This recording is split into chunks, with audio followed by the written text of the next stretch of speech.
दो ऐसे मामले जो बहुत ही संवेदनशील मामला रहा है। एक भरत तिवारी का, तो भरत तिवारी को मानसिक रूप से बीमार बताया था सम्राट चौधरी जी के पुलिस, और सम्राट चौधरी जी जो हमारे मुख्यमंत्री है, उन्होंने भी एक सम्मेलन में कहा था कि वो लड़का मानसिक रूप से बीमार है, उसको इलाज की जरूरत है। पुलिस ने भी प्रेस ऑर्डर जारी किया था और उसमें यही बात कहा था कि लड़का मानसिक रूप से बीमार है, उसको इलाज की जरूरत है। तो फिर इनकाउंटर कैसे हो गया? सवाल ये उठ रहा है कि जो मानसिक रूप से बीमार था और पुलिस कह रहा है, सरकार कह रही है कि मानसिक रूप से बीमार है, तो फिर इनकाउंटर कैसे हो गया? जिसको इलाज की जरूरत थी उसका इनकाउंटर कैसे हो गया? उस लड़के का प्रोफाइल चेक किया है तो 3 महीना पहले उसने एक वीडियो डाला था। उस वीडियो में ऐसी बात जो क्रांतिकारी सोच का लड़का ही बता सकता है। उसने कहा था कि मेरे मरने के बाद मेरे शरीर का हर एक अंग इस देश के आर्मी को, इस देश की सेना को, इस देश के जवान को, गरीबों को और प्रशासन को डोनेट कर देना है। तब वो मानसिक रूप से बीमार हो सकता है?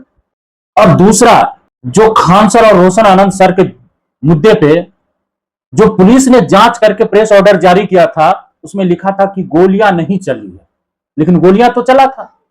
तो साफ साफ यहां पे दर्शा रहा है कि सम्राट चौधरी जी का प्रशासन और पुलिस खान सर को बचा रहा था क्या?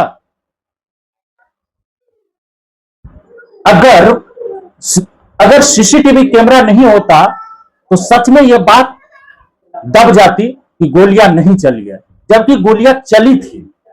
8 से 10 राउंड फायरिंग के बाद जो खान सर कहा था मेरे आंखों के सामने में हुआ था, वो बात 100% सही था। लेकिन प्रशासन जांच करने के बाद, सम्राट चौधरी जी की पुलिस जांच करने के बाद यह कहती है कि गोलियां नहीं चली थी और प्रेस ऑर्डर रिलीज कर देते हैं।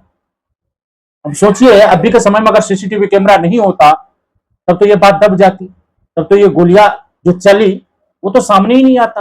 वो तो सीसीटीवी कैमरा का फुटेज जब वायरल हुआ तब जाके प्रशासन ने खुद एफआईआर लॉन्च किया। अब ये दो मामला जो सम्राट चौधरी जी के प्रशासन पे और पुलिसिया व्यवस्था पे सवाल उठ रहा है, ये दो संवेदनशील मामला, जो एक में खुद पुलिस कह रहा है कि भरत तिवारी जो बिहार आरा के निवासी था मानसिक रूप से बीमार था, तो भैया मानसिक रूप से बीमार था तो इनकाउंटर क्यों? उसका तो इलाज की जरूरत था ना। और दूसरे मामला में पुलिस जांच के बाद कह रही है प्रेस ऑर्डर जारी करके कि गोलियां नहीं चली, लेकिन गोलियां तो चली थी। तो आप लोग कमेंट में अपनी प्रतिक्रिया दीजिए कि सम्राट चौधरी जी इस शासन प्रशासन कैसा काम कर रहा है। जय हिंद, मिलते हैं अगले वीडियो में। धन्यवाद।